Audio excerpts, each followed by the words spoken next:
Uma boa copy tem uma promessa clara e muito útil. Nem tudo precisa ser a melhor coisa do mundo. Quando as pessoas não querem a melhor coisa do mundo, você tem que acertar, né? Tecnicamente falando, a primeira coisa que você tem que acertar é a promessa que você vai fazer quando começar a escrever. E a promessa surge da coisa da audiência, da coisa do contexto e depois também do que você quer vender de fato, né? Como é que você vai entregar valor em relação a isso. Eu quero entrar numa polêmica em relação à promessa, que é uma coisa que já foi para os dois lados e a gente tem uma opinião que às vezes é contrária da maioria. Não venda furadeira, venda o buraco na parede, venda o quadro bem colocado. Tá errado! Tá errado!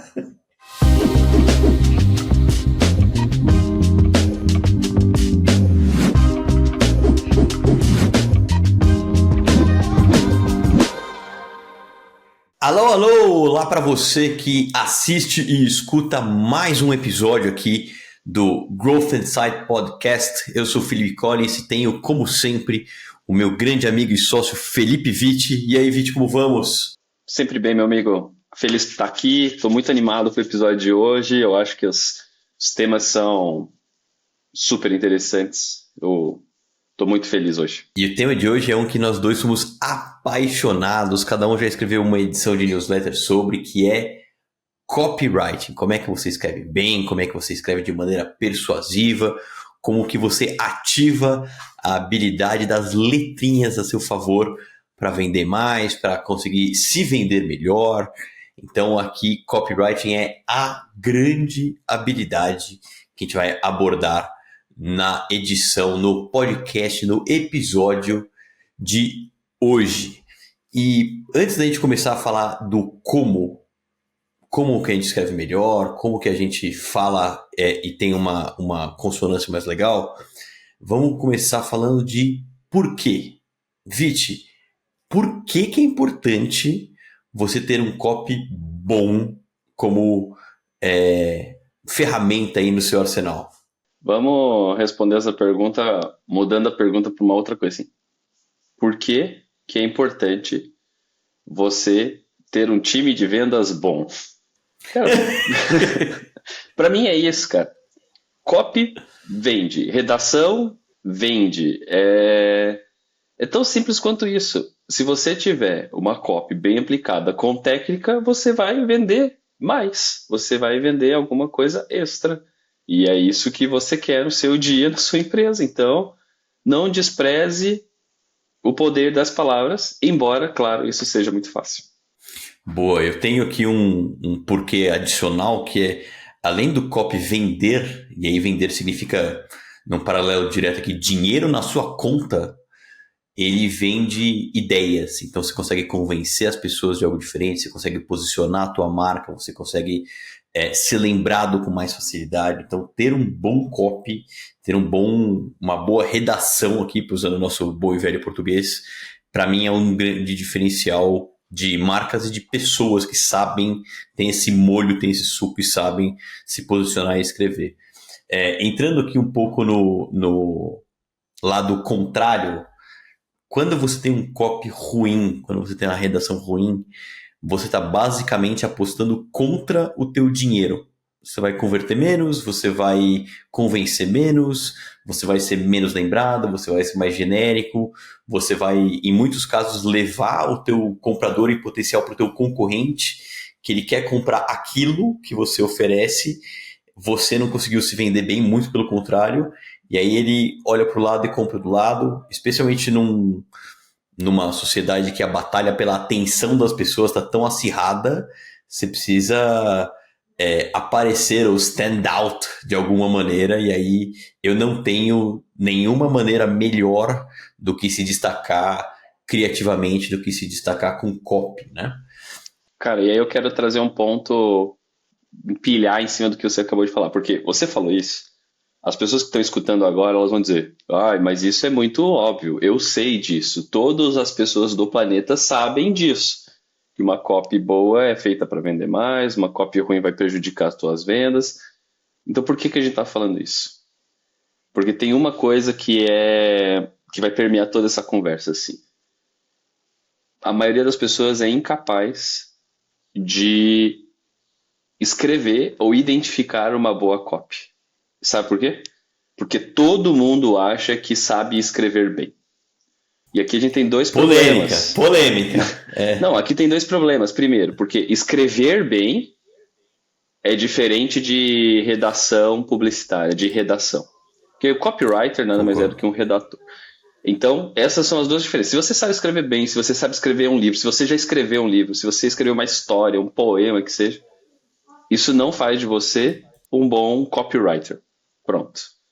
Segundo, se você escreve bem, e de fato, né, esse é o problema. O segundo problema é, a maioria das pessoas acha que escreve bem, mas sabe apenas escrever. Não comete erros de caligrafia, sabe usar pontuações. E é isso é totalmente diferente. Gramaticalmente correto, entretanto, não tem uma persuasão, não tem um convencimento, é verdade. Então, tem meio que 4 níveis, ou 4 tipos, né? As pessoas que sabem escrever muito mal, as pessoas que sabem escrever gramaticalmente correto, as pessoas que escrevem semanticamente bem, né? Nesse caso do livro que eu falei, e tem toda a parte de venda, né? O copywriter para conversão para venda, que é outra parada totalmente diferente. Então, você pode ser bom em alguma dessas e ruim nas outras. E esse é o grande problema. As pessoas não sabem o que é copywriting, pensam um CEO, um diretor de alguma coisa, às vezes um gerente, até mesmo de marketing, sabe, que entende o conceito, mas ele, eu sei escrever bem. Não necessariamente ele vai criar uma copy persuasiva.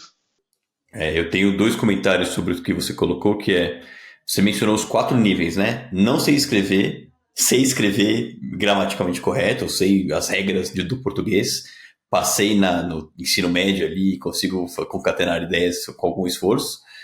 Sei escrever bem, independente do formato, e sei escrever publicitariamente ou de maneira a convencer alguém, né?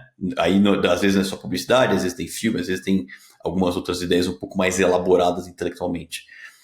Se você vai do 2 para o 3, que é sei escrever para sei escrever bem, e aí eu tô falando de Slack, tô falando de e-mail, tô falando de relatório da campanha que você fez, em termos de carreira, você já vai dar um baita salto. Honestamente, tem um diferencial grande aqui de quem sabe escrever bem, modo geral, de quem não sabe o que está fazendo direito. O tipo de comunicação muda muito. Só que nesse episódio aqui a gente vai abordar mais o do 3 para o 4, que é como é que você usa mais artifícios de convencimento, mais artifícios de prova social, mais artifícios, eu não vou nem dizer publicitários, mas quase psicológicos, na real, para conseguir convencer o teu interlocutor de que aquela tua ideia, e a ideia muitas vezes está associada a alguma compra e tal, vale a pena ser perseguida, né? E aí tem muita coisa de técnica, e uma das coisas que eu lembro que fica bastante evidente na minha cabeça, especificamente no copy, que é você confundir familiaridade, que é, eu acho que eu manjo desses negócios, eu acho que eu sei escrever, com domínio. Que é o que inclusive a gente abordou num outro episódio, né? Que pouca gente comenta de finanças e muita gente comenta de marketing e tal. Para mim, quando a gente fala de copy, isso é muito latente. Absoluto. Isso é essa coisa do, eu escrevo todo dia, eu escrevo e-mails, então eu tenho a capacidade de julgar uma copy. Então, entrando aqui já no nosso, o que é um copy bom, o que é um copy ruim, para fazer um long story short aqui pro nosso ouvinte, para nossa audiência, cara, ruim, genérico, vago, sem emoção, sem prova, sem call to action, sem pedir nenhuma ação pra tua audiência no final. E aí o bom, às vezes, é tão simples, a gente vai decupar o que cada uma dessas coisas significa. Específico, tangível, algum elemento emocional, ancorado em alguma emoção, né, algum gatilho psicológico, tendo alguma provocação ali, com uma prova que é condizente com a promessa que você está fazendo e com um call to action, com um pedido, com um chamado forte no final. Se a gente fosse reduzir num tweet, seria essa listinha aqui. Agora a gente vai decupar e entrar nos detalhes um pouco do que significa cada um deles. E é importante, você ouviu essa lista, agora pensou, posso sair daqui desse podcast e fazer outra coisa, porque agora eu já sei o que é uma copy boa. Isso são os elementos, a gente vai ter que discutir agora como você vai usar esses elementos. Então, fica aqui porque o ouro tá para chegar ainda. Né? Você viu o corte, agora vamos ver o completo.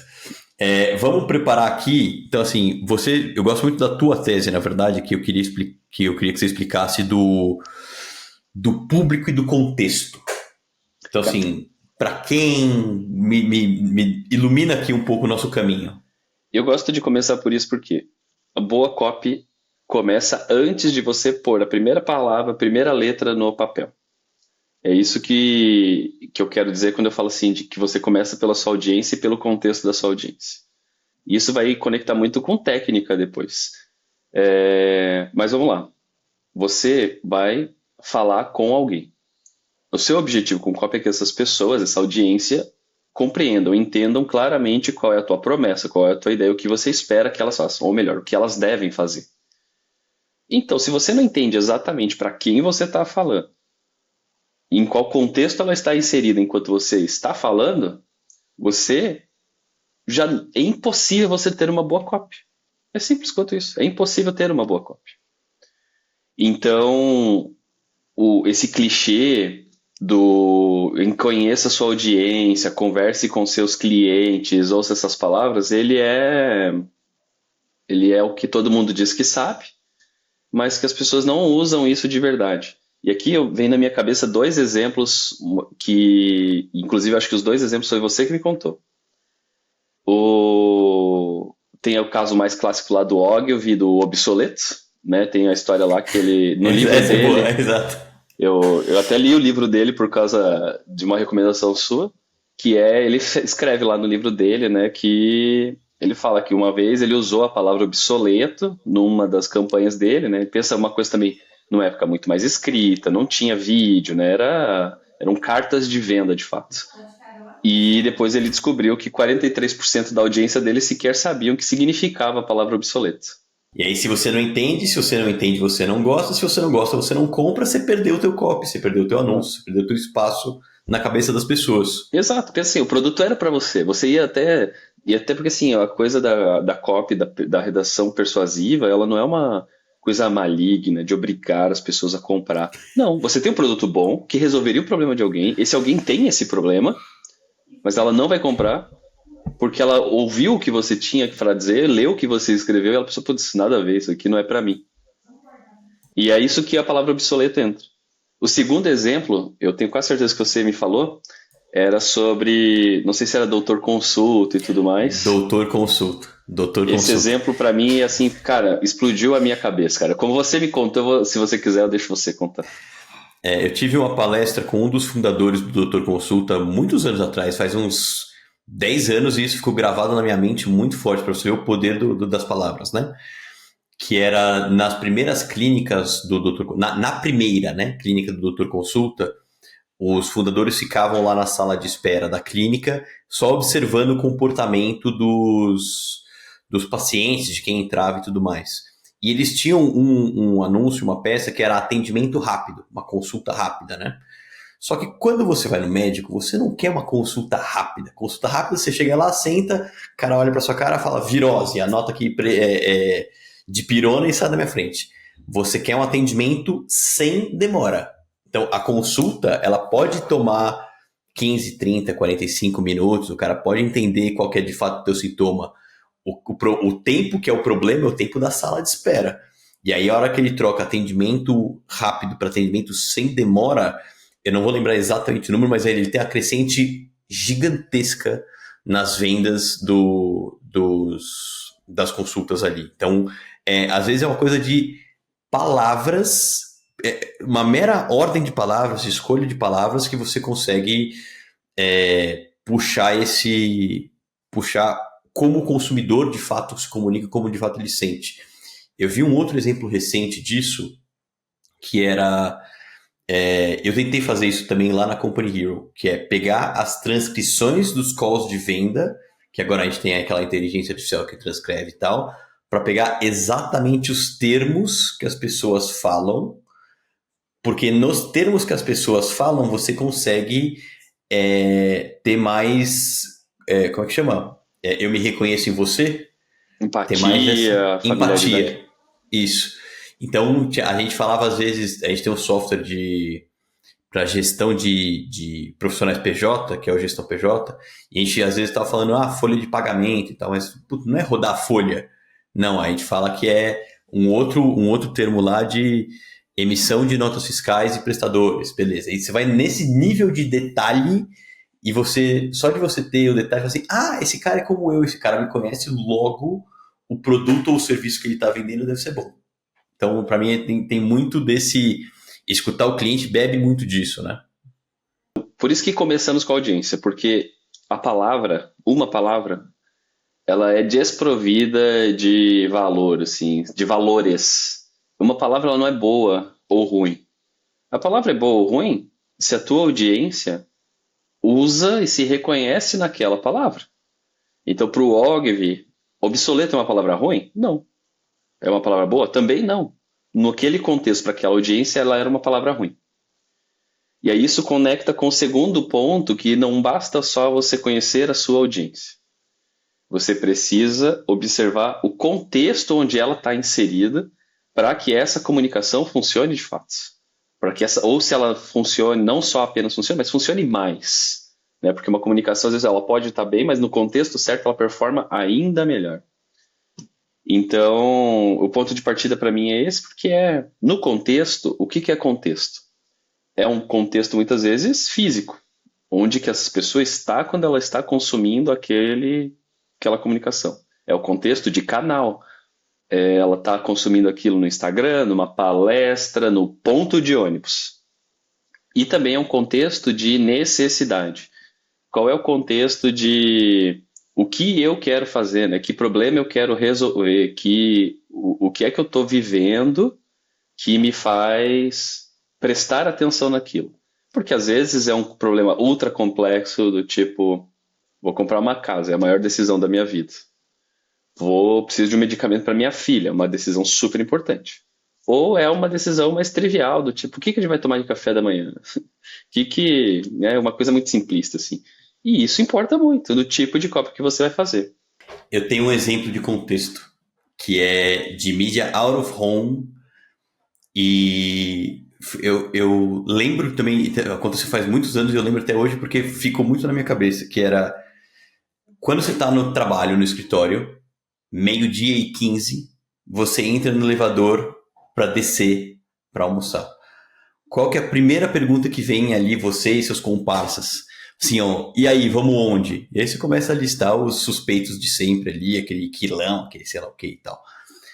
E aí você fica de olho naquela telinha do elevador, que é viciante, que você olha ali, beleza. Olhou ali, tinha assim, temaki, faltou um temacão, falei, ok. Aí você vai pro manejo de objeções. Temaki, R$19. Fala, temaki grande, R$19.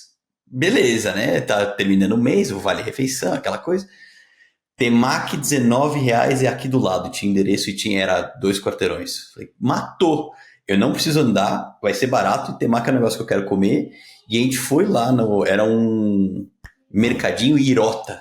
E tinha lá uma moça na frente falando, vocês vieram de onde? Onde é que vocês viram? Tal, para fazer a validação de que mídia que tinha visto. Mas pensa que foi... não foi o temaki mais gostoso que você vai comer, o incrível temaki das galáxias. Não, foi temaki, R$19, é aqui do lado.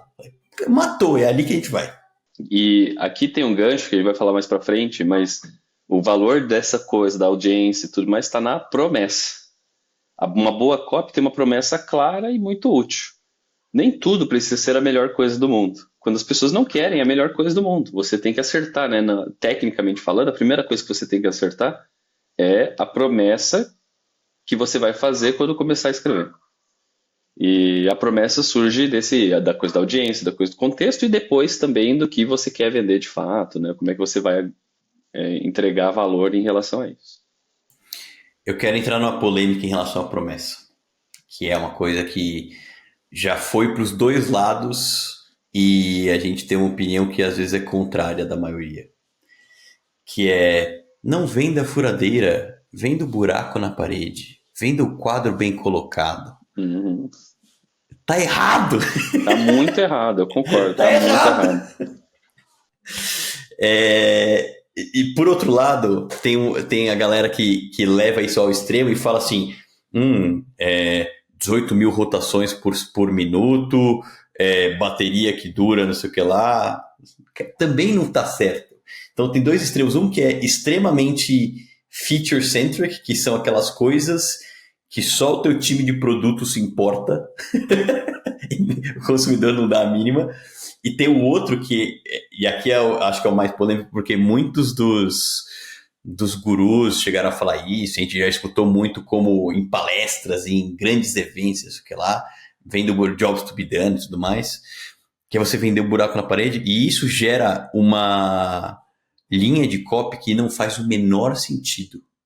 Que aí você vê aqueles headlines de site, aumente sua receita, gere ROI, e aí você fala assim, tá bom, mas que diabo que você faz? Aí você vê, é uma IA que transcreve reunião, ou é um Exato. CRM. Não, cara, E todo tá mundo comete errado. esse erro, sabe? Você, pequenininho. Cara, eu tava eu tava no site do Slack esses tempos e tava lá, tipo, alguma coisa sobre aumentar vendas, tá ligado? Porra.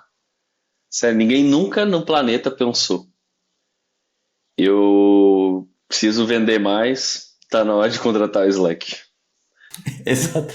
Vamos fazer a campanha de Natal? Não, não, não, pessoal. Acho que é melhor contratar o Slack agora. Não, não existe esse tipo Exato. Então, assim, eu vi no LinkedIn esses dias, nossa, o ClickUp acabou de matar o Trello, não sei o quê, porque daí tinha um anúncio que dizia assim, Trello é apenas um Kanban. O ClickUp era um Project Powerhouse. Que porra quer dizer isso, sabe? Tipo, ninguém Exato. nunca acordou um dia e pensou, nossa, eu preciso implementar na minha empresa um Project Powerhouse aqui, porque as coisas não estão muito bem gerenciadas e organizadas.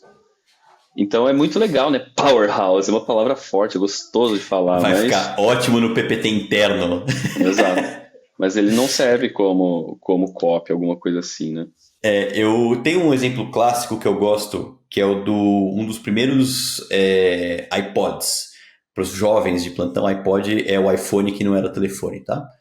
E aí ele tinha 5 gigas ou alguma coisa assim de espaço, e a gente baixava as músicas, não existia Spotify, tá bom, jovens? A gente baixava as músicas em sites duvidosos ou menos duvidosos e colocava nesse armazenador de músicas. E aí o iPod tinha 5 gigabytes de tamanho, o que não quer dizer nada se anunciasse 5 gigabytes de tamanho. E você ir só pelo benefício, que é escute as músicas que você quiser, onde você quiser, também não quer dizer nada. Também, você ligar o rádio, também você escuta uma música. E aí ele entrou com 1.000 músicas no seu bolso, que é meio que a capacidade que ele dá, tem a ver com o feature técnico, mas tem a ver com o caso de uso, que é um negócio mais específico. E aí eu acho que tem ouro. Essa campanha foi multipremiada 500 milhões de vezes, né? Então, dá para você usar como um bom paralelo. Essa coisa do 5 GB, da 1000 músicas, por que que ela da capacidade, por que que ela é poderosa? Porque ela está no intermediário entre a feature, que é uma coisa assim, 5 GB, super técnica. Nesse caso, às vezes as pessoas nem sabem o que significa, né? 5 GB parece bastante. Mas eu, como leigo, não sei como que isso é útil. E aí alguém lança um de 6 GB e parece que o teu produto ficou ruim agora. E do outro lado, tem a coisa do benefício que ele é super intangível. Meu, ouça onde quiser, música em qualquer lugar. Pô, mas um monte de coisa faz isso. Se eu pegar um Discman, botar um CD dentro e sair com meu fone de ouvido pela rua, eu escuto músicas onde eu quiser. Pra quem não As sabe, músicas um que você quiser, Discman inclusive. é as músicas que você quiser. É provando a idade. Explica um Discman, Exato. Se a Fê. gente tem que explicar o iPod, o Discman, uma coisa de 1970, alguma coisa assim, onde você colocava um CD dentro do tocador de CD portátil e escutava a música pelo seu fone de ouvido. Discman não é 70 não, cara. A gente é velho, mas não é tanto. Não Discman é sei, 90. não, Por 90, favor. 90, 90. Eu Por tive o meu favor. Discman, mas é que ele deve ter sido inventado há muito tempo. A gente falou de Apple e eu lembro de uma outra peça que a Apple fez que foi brilhante, mas eu vou usar de gancho. Usar a Apple de exemplo é sempre meio clichê, mas para provar um outro ponto que eu tenho um exemplo similar, que é tem uma campanha da Apple que é um copy brilhante e ela não tem quase que nenhum não, ela não tem nenhum aditivo, que é aquela campanha do Shot on iPhone. Eles pegaram, eles compraram mídia outdoor, mídia revista e tal, tudo que é muito visual, botava uma baita foto, uma foto incrível, uma foto linda, e a única legenda era: tiramos essa foto com iPhone, ou shot on iPhone. Então, assim, você consegue, é copy puro, e usa pouquíssimas palavras. Isso me lembra uma campanha, aquela campanha B2B das mais premiadas e que mais gerou resultado que eu me recordo, assim, nesse século, praticamente, que é a campanha da Volvo, de 2006 ou 2007, coisa do tipo, onde também não tem quase nenhuma palavra e é só uma música meio instrumental, meio clássica, meio Enya, assim, uma pegada meio Enya, dois caminhões se separando, só que em cima dos caminhões tem o Van Damme pleno abrindo um espacate. E aí era uma campanha para comentar de como a precisão da redução de tração e do piloto automático dos caminhões da Volvo eram boas. E além de comunicar, obviamente, essa feature, né, dos caminhões, deu uma bombada na marca da Volvo que foi inacreditável. Eu lembro, na época eu trabalhava no próprio marca, o veículo de propaganda e marketing, eu cheguei a entrevistar os diretores de criação de uma agência sueca, que foi a agência que fez esse filme e tal, e aí na mesa com eles e com os diretores da Volvo, eles tinham acabado de ganhar Cannes, eles tinham acabado de ganhar premiações assim, eles falaram assim, cara, legal ganhar premiação com o Volvo, que é super B2B e tal, para caminhão, mas o que importa foi que o resultado de vendas de caminhões de recall de marca futuro com esse negócio do Van Damme foi inacreditável. E é exemplo de copy, porque é um roteiro de vídeo, que envolve uma redação publicitária, que praticamente não usa palavras para comunicar o que precisa. E aí também, de novo, volta ao ponto original, que é o contexto ao qual o consumidor está inserido. Às vezes você vai precisar só gritar pão de queijo quentinho aqui do lado, às vezes você vai precisar entender que ele está procurando um pouco mais de robustez, um pouco mais de técnica. Então, você saber onde que o consumidor está, inclusive mentalmente, pode fazer uma diferença bem grande aqui no retorno do teu copy, né? Sem a pretensão assim de comparar com Apple, Volvo, nada disso, mas trazendo um exemplo até do nosso contexto, da nossa realidade um pouco mais próximo, né? E eu tenho muito orgulho da campanha que a gente criou do cartão de comer no Assoalho. Ótima campanha. Cara, era um vídeo que era relativamente muito simples, né? A lógica, a nossa promessa era, enquanto os outros vales, refeição, alimentação, são vales de comida, porque só tem VR e VA, o nosso cartão ele tem múltiplos benefícios ali dentro. Então você pode usar num posto de gasolina, numa loja de, sei lá, comprar uma cadeira, pagar sua conta, várias coisas assim. Então a gente concebeu essa campanha do Vale de Comer. E a gente fez literalmente um cartão de comer da concorrência. E eu gostava do vídeo porque ele só tinha uma frase. Era uma entrada e alguém perguntava assim, num posto de gasolina, aceita esse cartão? E aí depois tinha uma coisa meio inesperada das pessoas comendo o cartão. Mas por que que eu gosto muito disso e por que que eu estou usando isso de exemplo, assim? Porque é contexto. Todo mundo que tem um vale-refeição já fez essa pergunta quando chegou no restaurante, alguma coisa assim. E era isso que a sua se prometia. Você nunca mais vai precisar. Você vai usar esse cartão em qualquer lugar e ponto final. E então era um vídeo, tinha pouquíssimos, tinha 58 segundos, tinha uma frase e explicava exatamente o que o nosso produto fazia.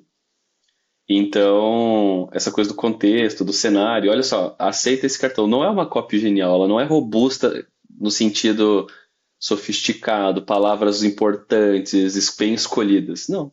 Elas são as palavras mais simples, que são repetidas centenas de milhares de vezes todos os dias ao redor do Brasil. E isso é uma boa cópia. Exato.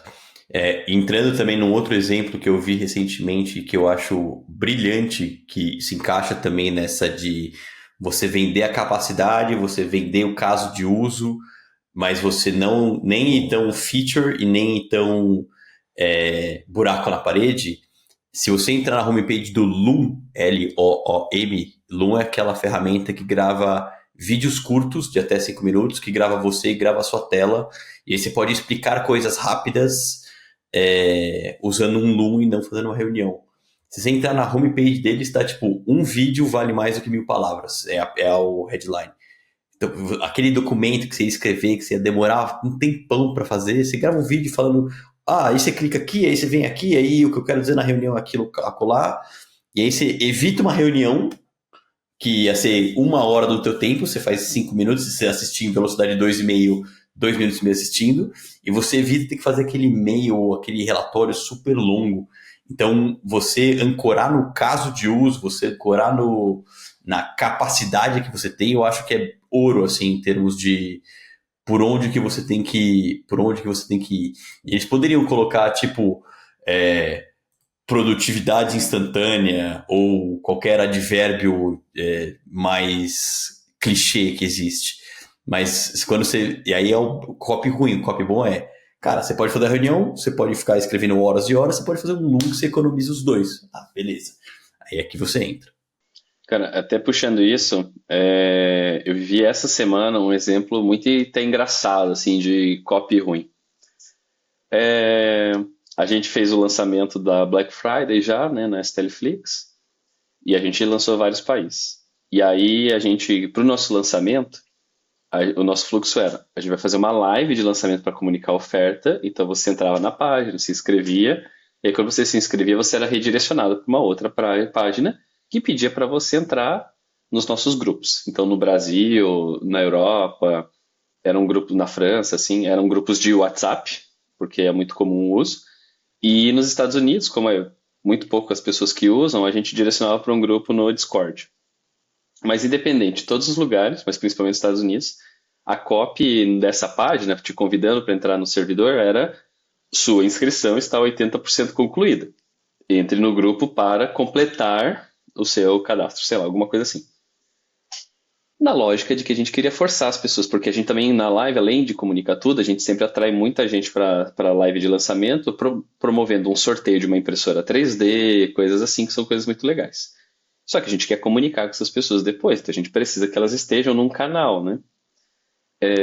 Então as pessoas entravam no servidor, aí tinha um canal aberto para as pessoas comunicarem, e muita gente, mas assim, muita gente chegava no servidor e escrevia: a página travou em 80%. Eu entrei nesse Discord, eu entrei nesse servidor e continua em 80%. Putz! Então veja, isso era só um recurso para fazer as pessoas entrarem onde elas entraram. Mas elas tinham uma outra expectativa, elas ainda continuavam, elas queriam ver 80 virar 100% para garantir que elas estavam inscritas para o sorteio e podiam ganhar uma impressora, aquilo estava gerando ansiedade nelas, o problema. Então a gente teve que até ajustar a copy depois ali para ver se isso mudava essa percepção sem perder a urgência de entrar no grupo de fato. O que é curioso, né? É um gatilho psicológico que você usa, que é o de comprometimento, né? Quando a gente entra em gatilho psicológico. Assim, não é que eu preciso entrar do 0 a 1. Eu já tô 80%. Quando a gente pega até uma outra referência que a gente vai recomendar, que é o livro do Robert Cialdini, que é o Influence, né? Esse gatilho de comprometimento. Assim, eu já comecei o meu processo para ganhar a minha impressora 3D, já estou em 80%. Então você está tecnicamente correto porque você está apostando no gatilho de comprometimento. Só que saiu totalmente pela culatra. Não, e assim, a gente teve que tomar uma decisão. Será que a gente muda a copy para evitar esse pós ou será que a gente direciona isso? Então, a nossa decisão até foi assim, gente, isso aqui está funcionando, a taxa de adesão às entradas está muito boa. Então, quando começava a pingar isso aqui, alguém ia lá no Discord e falava, olha, não, tá tudo bem, se você está nesse servidor, você está participando. Porque era melhor direcionar isso do que perder conversão de entrada no grupo, né? Perfeito. Então, era uma decisão, mas veja como as palavras elas movem as pessoas. Nesse caso, 2 vezes, né? Uma de fato de entrar no grupo para não perder a chance, e a outra de, calma aí, gente, eu quero ganhar a parada lá, então me confirma que eu estou participando, para ver como funcionou de fato. A gente eu mencionando o Robert Cialdini aqui, eu acho que é um bom gancho para a gente falar de alguns gatilhos ou elementos que você pode ter dentro de uma copy que funcionam. Então a gente mencionou aqui o de comprometimento, né? De você, se você já está começando a fazer algo ou se você já se colocou nessa perspectiva, eu lembro que tinha um anúncio de revista, super antigo, assim, desses caras que vendem revista em aeroporto, falou assim, você se acha uma pessoa inteligente? Aí a pessoa, acho, tal. Então, pessoas inteligentes leem The Economist e tal, tal, tal. E aí, como você já falou que você se achava inteligente, logo você se sentia mais compelido a comprar aquilo. Então, esse é um deles. Aí tem um que eu, cara, não gosto muito pessoalmente, mas funciona, que é o de escassez, que é muito usado por infoprodutor. E para mim é o mais delicado, que é o. Eu sempre lembro do Casas Bahia, que é só até amanhã, só que é só até amanhã todo dia, pode sair muito pela culatra, sim.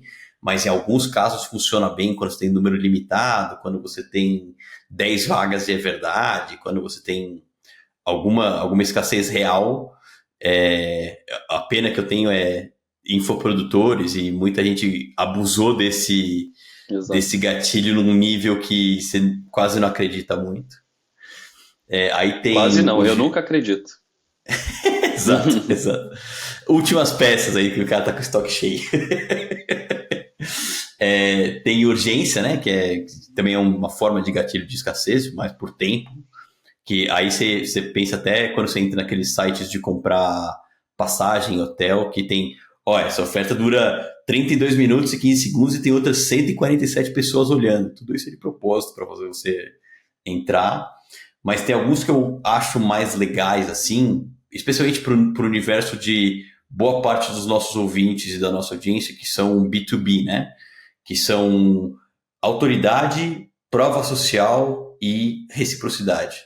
Então, autoridade por que quando você vai numa loja de colchão, o cara tá de jaleco? Ele não é médico, mas ele é um gatilho de autoridade que ele empresta do jaleco para falar da tua coluna colchão, e ele vende mais colchão, né? Mas quando você faz isso de maneira genuína, tende a ter um bom efeito. E prova social, também genuíno, eu acho que tem um bom efeito. Avaliação no G2, no Capterra, no Reclame Aqui, estrelinhas no Google, é, 9 a cada 10 dentistas, enfim, tem muitas alternativas aqui que fortalecem o teu argumento. Você tem algum exemplo desses assim que você lembra de primeira, algum que você gosta mais? Menos o gatilho em si, um específico que eu gosto de usar, o que eu gosto de discutir quando a gente entra nessa seara é a nossa abordagem aos gatilhos. Porque como o Cialdini trouxe muito elemento isolado do gatilho, de o que você pode usar, a gente, conforme o tempo foi passando e a gente foi aplicando isso, a gente transformou isso muito num, não sei explicar, mas num checklist, num plug and play. Então a gente Uhum. olha para uma Uma cópia, tem que ter isso, formulinha isso, tipo isso. É, Bhaskara. É. e aí foi o que a gente criou, sabe? Então as pessoas começam assim, a oferta é só até amanhã, só tem 10 vagas, 150 pessoas estão olhando, eu sou a maior autoridade do mercado, olha os meus depoimentos, e aí tipo eu meio que empilha um monte de coisa para explorar, porque assim, os gatilhos eles são esses atalhos, né? Esses Uhum. gatilhos comportamentais. Mas não, na verdade, é uma lista de técnicas que você vai poder aplicar ou não dentro da tua oferta, da tua cópia, alguma coisa assim. Tanto que o que a gente estava falando antes, de que a gente não acredita no gatilho de escassez, por exemplo, não é um problema do gatilho de escassez. É um problema do gatilho de reputação. Uhum. O infoprodutor, as pessoas, nem vou botar infoprodutor aqui, que isso está dando polêmica, né? Mas as pessoas, no geral, elas têm um problema de reputação. Todo mundo Sim. vende 10 vagas e todo mundo mente sobre esse assunto. Então todo mundo agora tem a reputação de mentiroso na questão da escassez. Então o problema não é o gatilho de escassez, é outro. Então veja como É cada o um desses uso, né? gatilhos é conectado. Você precisa trabalhar outras coisas, às vezes até fora da copy. Então a beleza para mim é muito isso. É menos. Eu acho que no começo o gatilho era a melhor palavra que existia para explicar o conceito. Hoje eu acho que já ficou uma palavra ruim, assim, porque ela tem Sim. muito esse senso imediatista, muito esse senso de disparar o comportamento e tal. Então acho que precisa retomar mais a questão disso como técnica ao produzir uma copy. Esse é o meu Ficou grande meio batido, né? Ficou take, meio. assim. Né? É, isso aí. E aí, quando a gente fala de promessa, ou de promessa não, de técnicas, na verdade, tem aqueles 4 P's, tem os 4 P's de marketing, tem os 4 P's de copy, que é promessa, picture, que é você desenhar como é que se parece a solução, prova e o push, que é o call to action. Promessa é, eu acho que você deveria, eu consigo fazer tal coisa. O picture é você se imaginar, e aí aqui tem uma coisa que eu estava vendo recentemente, um podcast do Harry Dry, que é o cara do marketingexamples.com, no podcast do Dave Perel, que é o do On Writing Well, não. É um cara que é especialista em escrita. E a gente vai colocar as notas aqui, que é tipo 1 hora e 16 minutos de aula de copy, muito bom. E aí ele tava listando e pegando, inclusive mostrando frases e palavras as quais ele falava, sei lá, 10 palavras na sequência e você precisava como contar as que você lembrava. Você só lembra daquilo que você consegue visualizar. Então as palavras eram tipo incrível, leopardo, jacaré, azul, tarará, tarará, tarará. Você lembra do que você enxerga. E o ser humano precisa tangibilizar as coisas. E a gente, por jargão ou por capricho, a gente acaba tirando um pouco dessa tangibilização. Então, você colocar...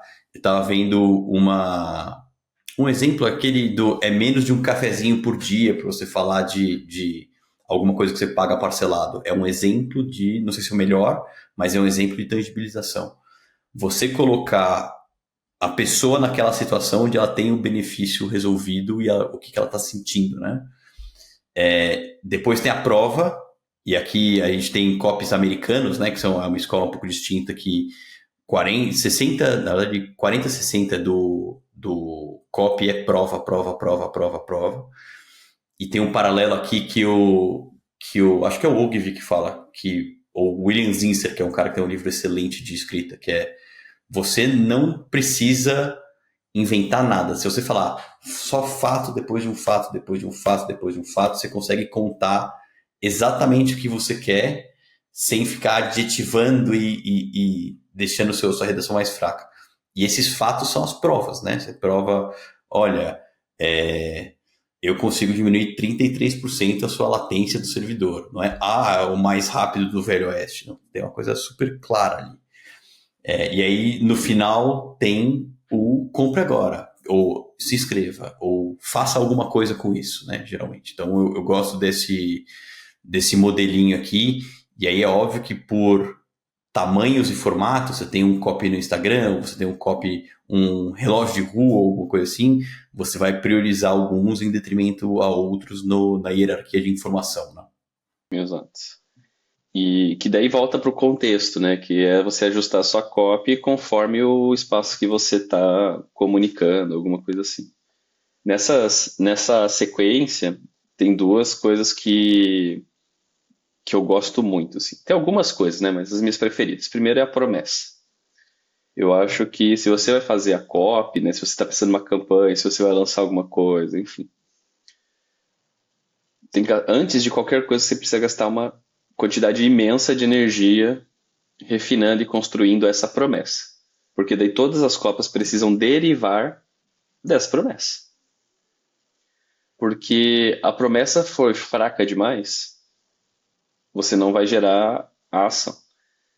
Se a promessa for... Se a copy estiver desalinhada com a promessa, você vai matar a tua conversão. Porque a copy eleva a expectativa, a promessa não entrega.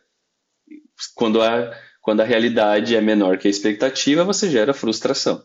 Não importa se seu produto é excelente. Te prometi 90% de desconto, te dei 70%, você está infeliz. Apesar de 70% ser um ótimo desconto.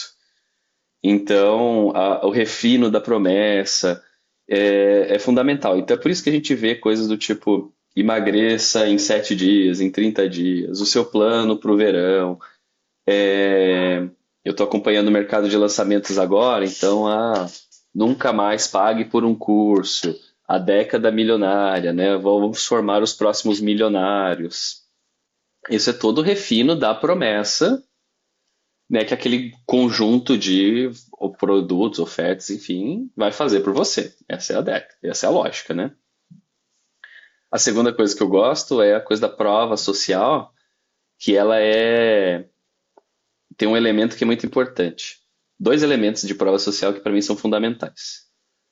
Suas provas sociais precisam ser proporcionais à sua promessa. Quanto mais difícil é de acreditar na sua promessa, mais prova social, mais prova de que você é capaz de entregar esse valor precisa existir. E aí tem um elemento que aqui é o segundo ponto que é crítico. As provas sociais, elas precisam ser factíveis. Então, assim, se você tem um caso de alguém que investiu R$ 100 e teve R$ 200 de retorno, essa é uma prova social melhor do que a prova social de que alguém investiu dos R$ 100 e teve R$ 1 milhão em retorno. Que foi o caso Empíricos Betina, investir R$ 1.000 e Esse agora sou tipo de milionário. coisa. Perfeito. Exatamente. Por quê? Porque parece mentira, porque é intangível e pode ser verdade, mas as pessoas olham para aquilo com desconfiança. Assim, é uma proposta tão boa, isso é tão bom para ser verdade, que deve ser mentira. É esmola Então, demais e o santo desconfia, né? exato. Então, assim, a sua prova social tem que soar como uma barganha. É uma coisa muito boa pelo preço. Se ele soa muito desproporcional, para os dois lados, você tem um problema. Então, existe um sweet spot ali. Você tem que mostrar mais prova social do que o valor gerado, mas você não pode extrapolar isso, porque isso se torna, assim, inverídico, né? O problema é esse. Então, acho que Eu meus vi takes são um, aqui.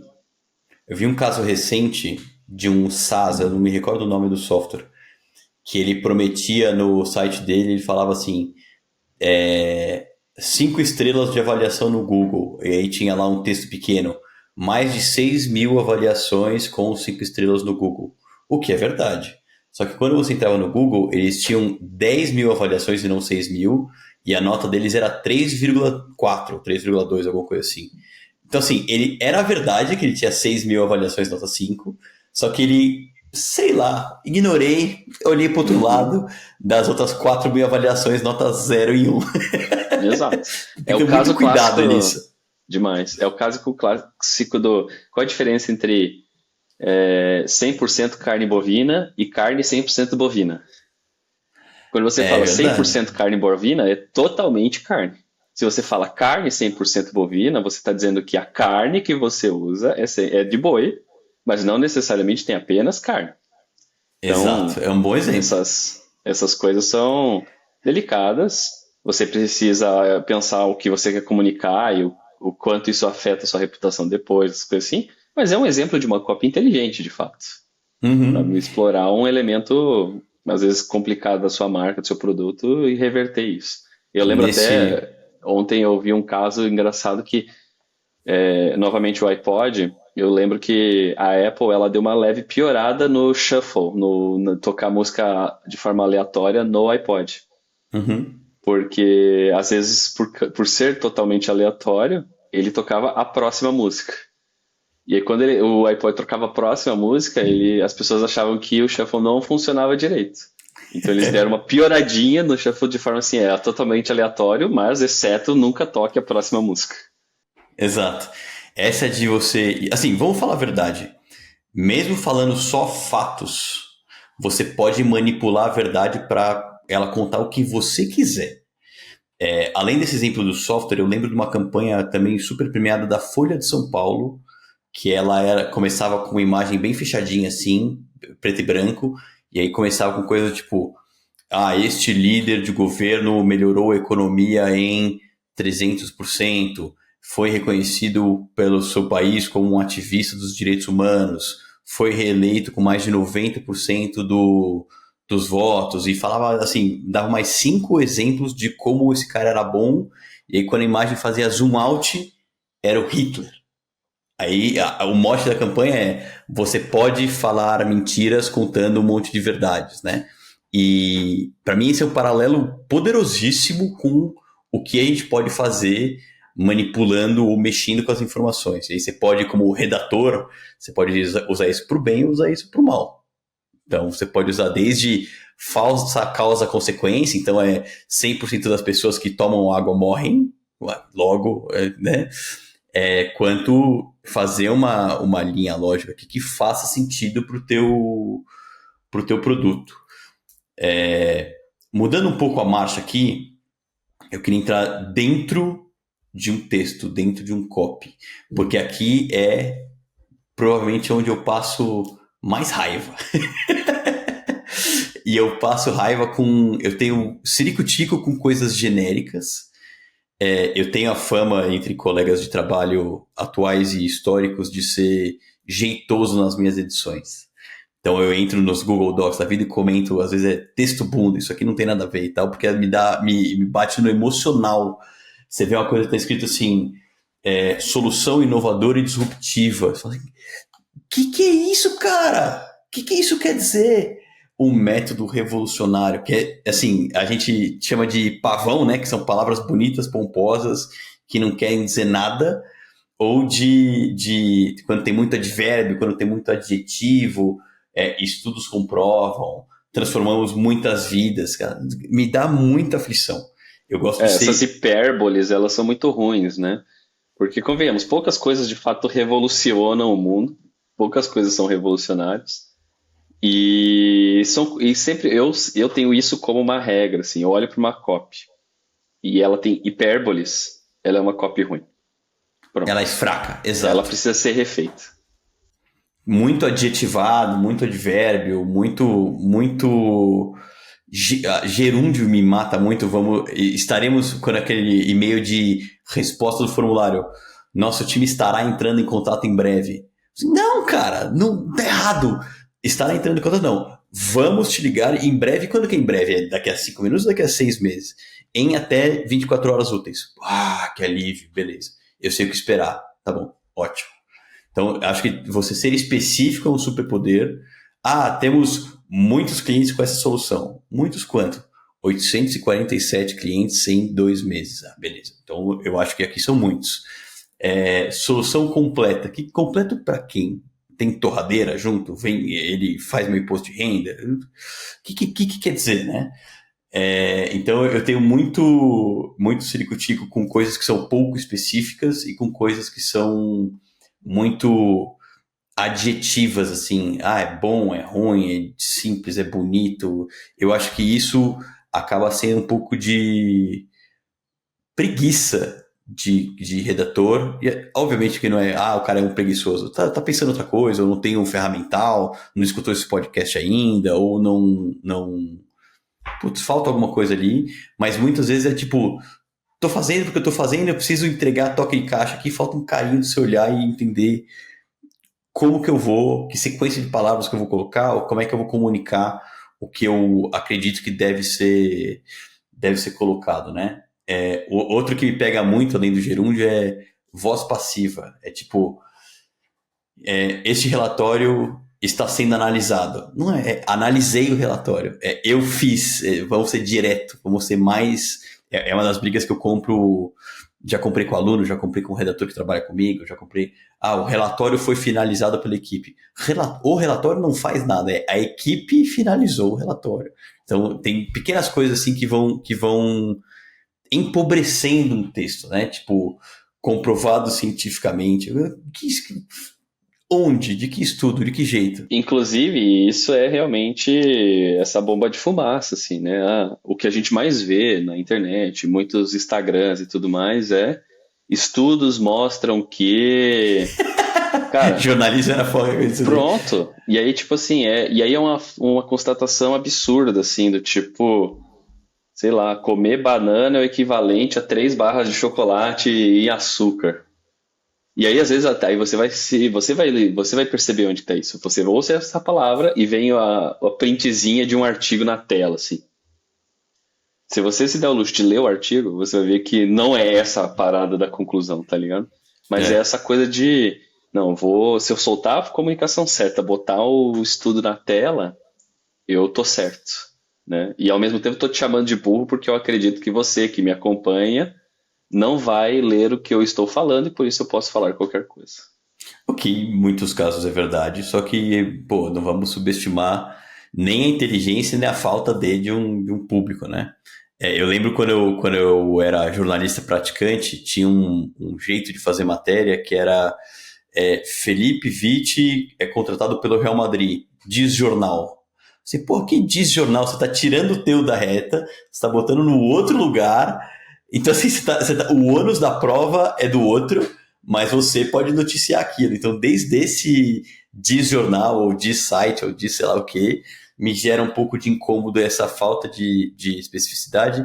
E aí, adaptando para o copy publicitário, se você acha que você vai melhorar a saúde intestinal do teu paciente em X%, ou que ele vai no banheiro 2 vezes por dia em vez de parar de ir no banheiro, fala isso. Você pode, inclusive, ter a pesquisa ou contratar a pesquisa que endossa isso. Então, seja específico, bota o teu na reta um pouco, em vez do diz estudo. E isso esse exemplo é bom, né? Porque você, olha só, se você tem essa solução, você escreve uma cópia do tipo melhore o seu intestino, sabe? É ruim, não funciona. A pessoa não quer o intestino bom, ela não sabe o que que é um bom intestino. Mas e essa promessa ela é muito fraca, é a questão volta lá para a questão da promessa. Então, o que que é um intestino bom no seu caso? Intestino bom é fazer cocô todo dia. Não tenha medo de falar a palavra cocô se isso faz parte, se é essa dor da pessoa, sabe? Mas às vezes o intestino não é isso. Às vezes o problema do intestino é elimine a sensação de inchaço. Gases, sei lá, qualquer coisa. Olha quantas coisas diferentes podem representar um bom intestino, né? Uma coisa assim. Uhum. Então, essa lapidação, isso é técnica, gente. Isso não é arte. É um pouco de bom gosto, sim, mas o bom gosto ele também é construído a partir de experiência, a partir de técnica, a partir de estudo, a partir da vivência, de fato. Esses fatores eles são importantes. Não acredito que você tenha bom gosto só porque você é uma pessoa inteligente, só porque você sabe ler, você sabe escrever e você está nesse mercado há muito tempo. Sua opinião tem sim um lugar por causa da sua experiência, mas tecnicamente falando, a opinião ela vai ser mais importante, né? Ela vai levar o que você fala em consideração e vai construir esse material. Então, tome cuidado com esse elemento. Esse é o grande problema da copy, que a gente começou falando por isso, mas depois de tanta técnica trazendo exemplos, mostrando os elementos que precisam ser construídos, ainda assim esse bom senso, essa opinião, ela vai ficar no caminho de tudo isso, né? Você falando da opinião me trouxe. Eu queria entrar no processo de criação, né? De processo de criação de copy e como é que a gente faz, como é que a gente recomenda fazer e tudo mais. Mas antes da gente entrar no processo de criação, eu acho que vale um paralelo com, é a minha opinião e etc. E eu acho que as pessoas, modo geral, ou boa parte dos que se propõem a serem redatores, etc., uma das falhas é falta de repertório. Tem aquela você é o que você come, em termos de informação e estilo de texto e linguística e paralelos mentais, etc., você também é o que você come. E aí você vê publicitários, redatores assim, que usam adblocker no YouTube, ou que não leem publicidade, ou que não leem coisas que não são de publicidade. Quando, na verdade, tem um redator que é acho que é Segundo Empíricos, né? Porque o Roberto Altenhofen fala, eu consumo muita informação, eu tenho várias ideias, e em algum momento as ideias que estão soltas no meu cérebro, elas fazem sexo, e aí sai uma coisa boa. Assim, você precisa consumir um volume grande de repertório e informação para conseguir fazer esses paralelos. E às vezes é um paralelo próximo, tipo, vi um anúncio com essa característica, eu vou fazer um negócio similar. Às vezes é um paralelo muito distante que você pega porque você consumiu aquele tipo de conteúdo. Eu estava conversando a Salve, que é aquela operadora de telefonia móvel, Salve com Y no final, ela tem um podcast que é o Contramão, eu acho que chama, que é o do CEO, que é o Arthur, no carro com algum executivo. E aí eu tava vendo eu fui ver um episódio com o CEO da Bart, que é um português e tal, e aí eu prestei atenção no começo, que ele pega o executivo em casa e ele vai levando pro trabalho, e lá eles conversam com a câmera no carro. E aí eu fui lembrar de onde é que era essa referência. É o Comedians in Cars Getting Coffee, do Jerry Seinfeld.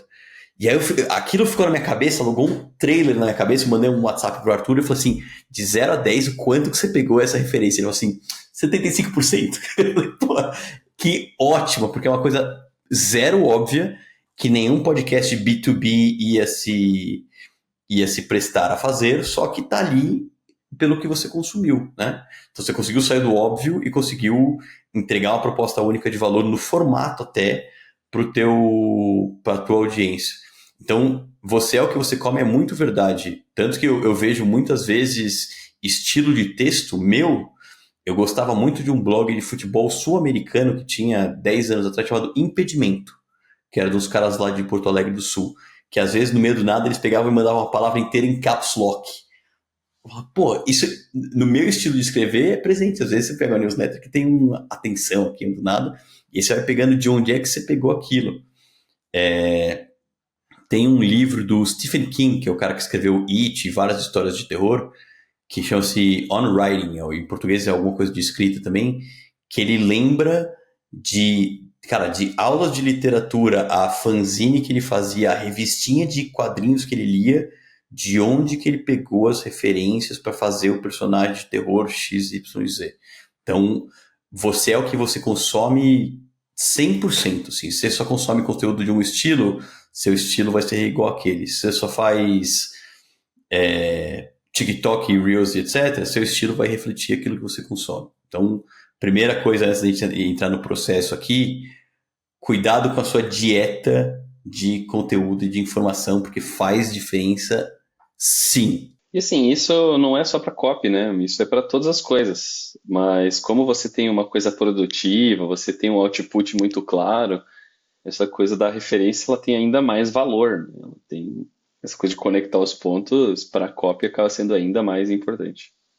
Boa. Eu lembro de uma campanha da Alice que a gente fez quando estava lá, que era com o plano de saúde da Alice, sem plano de saúde da Alice, como é que ficava o RH e como é que ficava o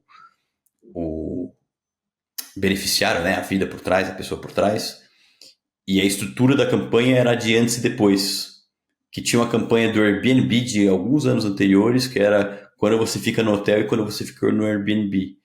E aí, não foi ipsis literis, né? Mas a gente falou assim, cara, essa estrutura, antes e depois, com alguma diferenciação em cima, ela é muito poderosa, podemos usá-la no nosso arsenal aqui.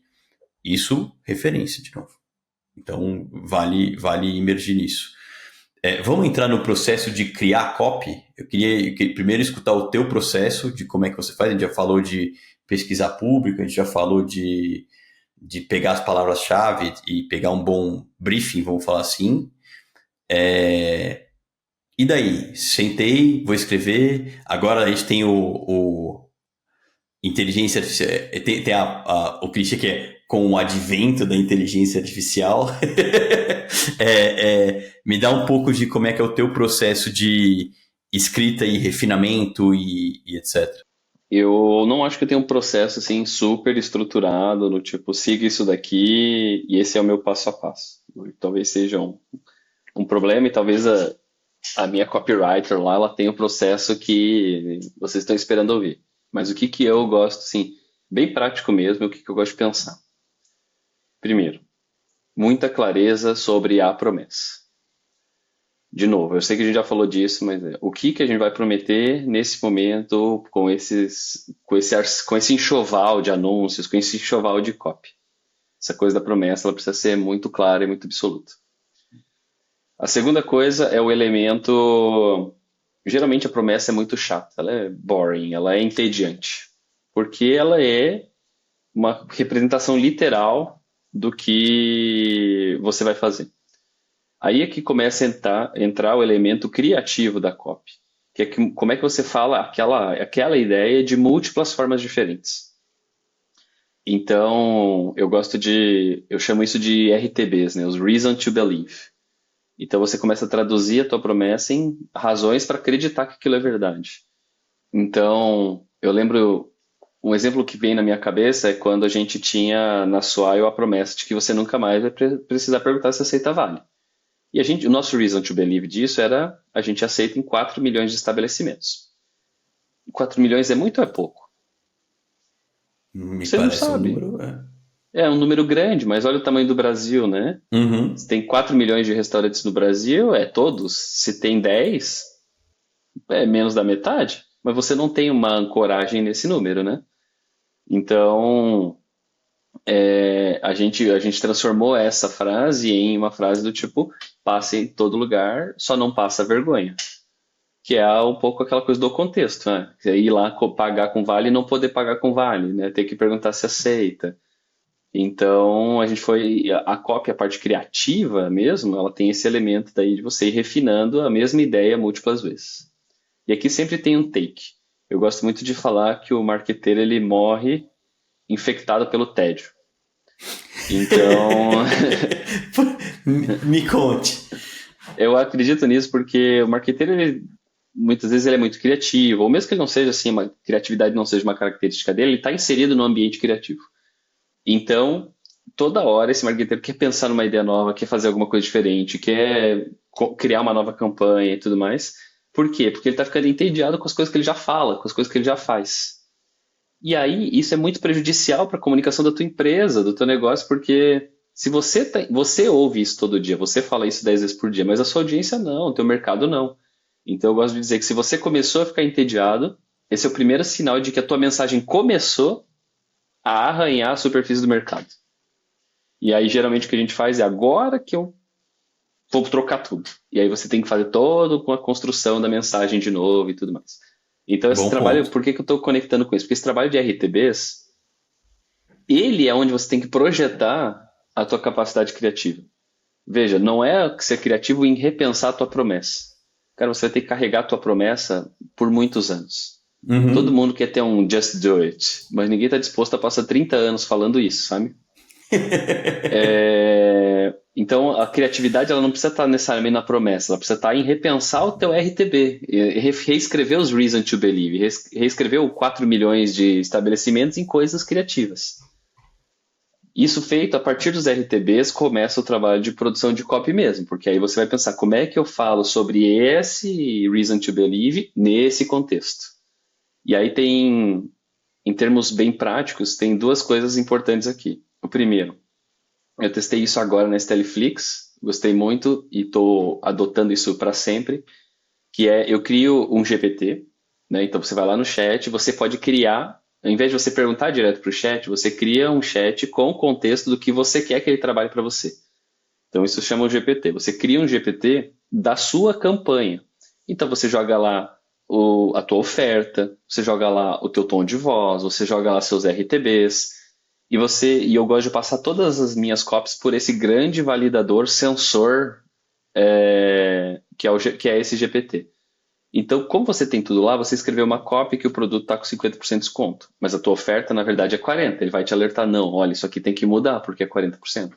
Você Uhum. fala que a sua oferta é a mais extraordinária do mundo e não sei o que. Ele vai te alertar, opa, isso aqui é genérico, isso aqui é uma hipérbole, não use esse tipo de coisa. Você precisa adaptar essa parte da tua comunicação. Então, CTA Então não está muito claro. você usa IA como um editor barra um diretor de criação, um parceiro ali que vai te ajudando a dar esse deparo. E isso, ele é o grande revisor de todas as coisas, porque às vezes a gente precisa produzir centenas de copies.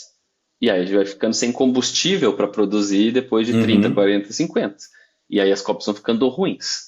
Então, esse grande sensor ele é muito melhor, muito mais veloz e muito mais coerente para ir fazendo essas validações e te colocando tecnicamente no prumo. E a outra coisa que eu gosto, sim, mais técnico de passo a passo que eu gosto de dizer é a última coisa que você escreve é o título da sua mensagem. A Como se última, fosse é a engraçado, eu última geralmente coisa. começo pela primeira. A primeira é o Cara, título, depois o resto. por que que eu acho que é a última? Isso eu roubei do Ogilvy. Hum, O Ogilvy diz que o seu título, se você tem R$ 1, quando você escreveu o seu título, você já gastou 80 centavos. concordo. E isso é verdade para a época dele, e isso é verdade para a internet, onde as pessoas Mais não forte leem, ainda. É. as pessoas escaneiam telas. Então elas não leem conteúdo, elas escaneiam telas. Então se você tem um site, você tem uma headline, uma sub-headline, você tem só uma headline. As pessoas não leem as Uhum. sub-headlines. Geralmente é onde você bota a explicação do seu produto. Diz o cara Então, que escreve uma newsletter que demora 25 minutos para ler, né? exato. Mas aí que tá. E aí, a última coisa que eu escrevo da news é o título. Por quê? Porque depois que você escreveu a copy, Você refinou tanto aquilo, você reforçou tanto, você ajustou ali, que É agora verdade. você tem o contexto necessário para escrever o título. O título é o hook. Então, o título de algo escrito é o título. O título de um Reels é o hook, é os primeiros 3 segundos do seu vídeo. Sim. Então, se você não tem todo o contexto do que deriva a partir dali, porque você tem o briefing inicial, você tem o roteiro inicial, mas ele não vai ser o roteiro final. Então, você primeiro faz o produto inteiro e depois você escreve o título, que é a coisa mais importante. Então, 80 centavos do seu real são o título. Eu escrevo ele por último, porque ele precisa genuinamente representar toda aquela copy, todo aquele conteúdo, todo aquele material. Então, tá vendo que eu não tenho um coisa como se eu for escrever uma copy, como é que eu trabalho? Mas eu tenho esse processo que funciona, que tem esses grandes milestones, esses blocos que são as minhas prioridades. E a última coisa que eu diria é: você vai vencer, né, esse processo se você escrever muito.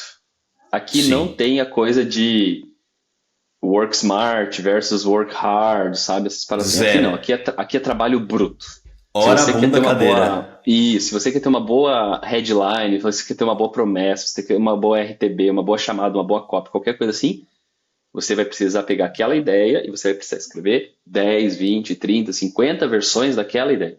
Não tem uma Lapidar parada palavra de a palavra. isso, eu vou usar IA para ser mais produtivo, como eu falei aqui que eu uso, mas você precisa ter 30 versões da mesma coisa para chegar numa versão boa. Então aqui não tem uma coisa de, eu vou criar um processo, vou fazer três e isso vai dar certo. Não vai.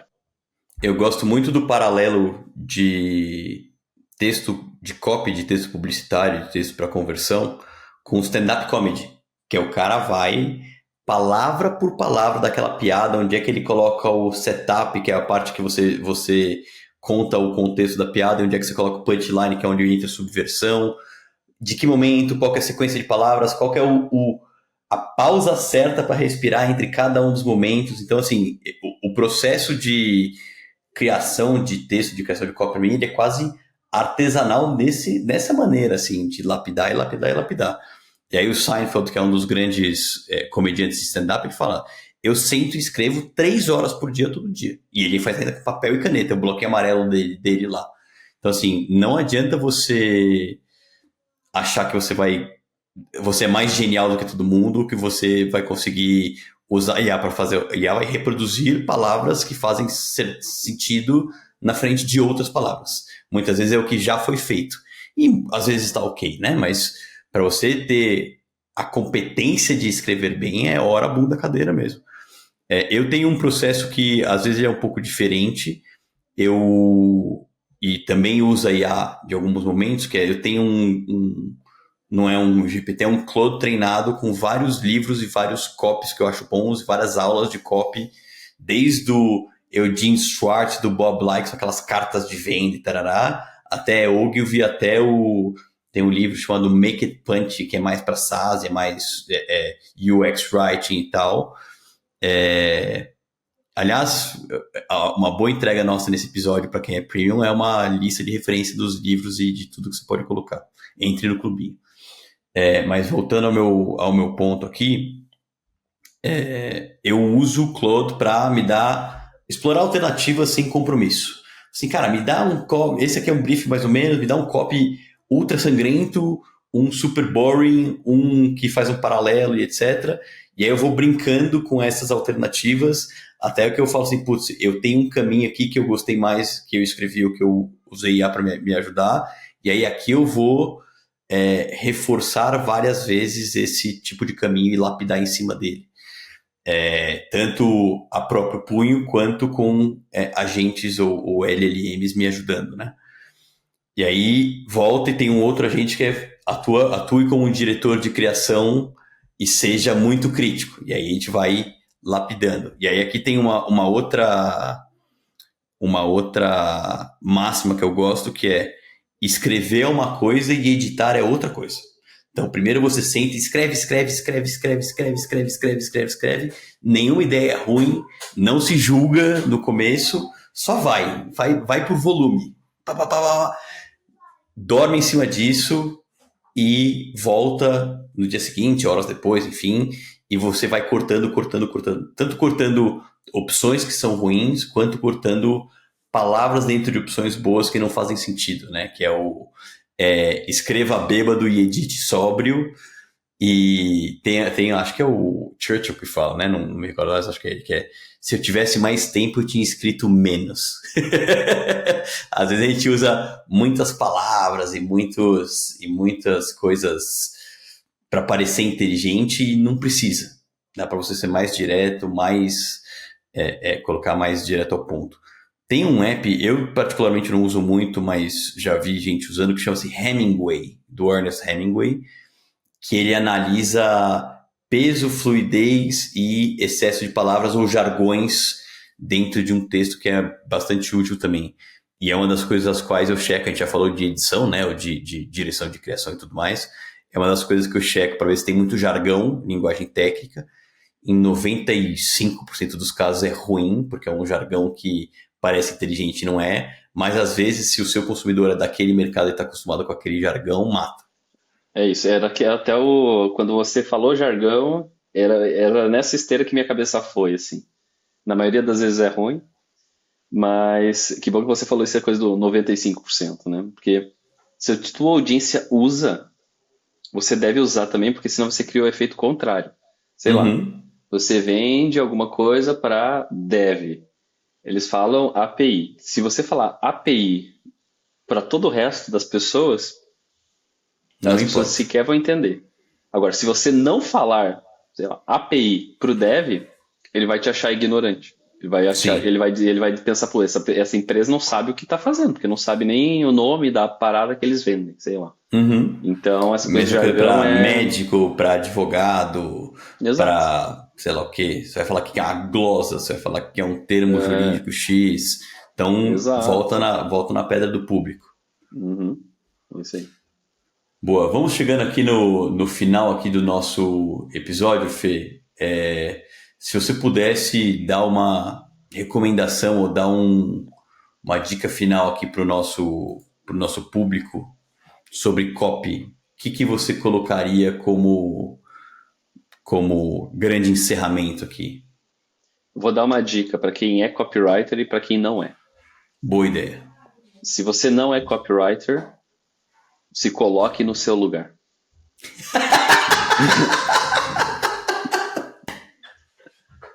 Se recolha a sua ignorância, reconheça a sua insignificância e entenda que escrever é tão técnico quanto codar. Quantas vezes você foi no ombro do seu desenvolvedor e falou que aquela linha de código, se você não é, né, técnico, era boa ou ruim? Eu sei que é zero. Mas quantas vezes você interferiu ativamente, profundamente, numa copy? Esse paralelo ele só não é perfeito porque você não sabe nada de código, mas você ainda sabe escrever, né? Então isso te dá um leve direito de colocar a sua opinião. Mas trabalhe esse elemento, o seu papel dentro da construção de copies persuasivas, com esse sentido, com eu tenho uma opinião a dar, eu tenho um ponto de vista a contribuir que deve ser levado em consideração. Se você não é tecnicamente competente, se você não sabe, se você, não é que se você acha que sabe, mas se você nunca estudou, se você nunca treinou, se você nunca escreveu as copies, Você não tem transforme o referência teu ponto de guardada de. vista como uma opinião e não como que deveria ser feito. A minha dica para os copywriters, por outro lado, tá muito na esteira do que muito, cara, esse episódio inteiro tá cheio de coisas boas, eu acho, para esse público, para quem quer ficar bom em copy ou para quem já escreve. Mas para mim é a parte da. O que eu vou escolher, cara? Vou escolher a origem da copy como o meu ponto mais importante.